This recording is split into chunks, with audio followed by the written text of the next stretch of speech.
gamitin. Nakakawalang gana siya. Ako din. Parang pumasok pa lang parang Siyempre, pag madumi yung banyo, parang ang gusto mong isipin, bilisan mong gumalaw para mabilis ka rin makalis dun sa may Nakaka-irritate din siya tingnan, tapos parang ayoko na rin gumamit. Tsaka, di ba comfort room? Parang I don't feel comfortable kapag ganun yung klase yung lugar.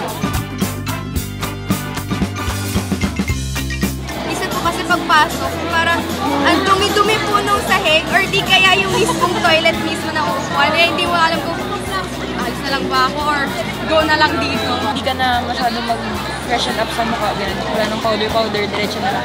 Pag hindi ka fresh, parang ikaw mismo may ilang ka sa sarili mo. Parang nakakahiya din makipag-interact sa mga tao pag di ka fresh.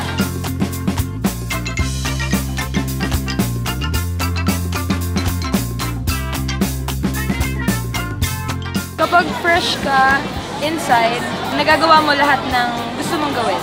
Pagpapalit, parang ang fresh, kaya mong gumalaw, lalo na sa amin mga dancers. Parang kaya mong batiin kahit sino, kahit sino makasalita. Pag fresh ako, feeling ko, I'm ready to face the world. Ganon. Pag fresh ka, hygienic ka, so parang hindi mo na kailangan mag-makeup and everything. So, ang dali-dali ng buhay mo, forever fresh ka lang. With Carefree, we feel fresh and fat. Thank you, Carefree! Be the best, Carefree.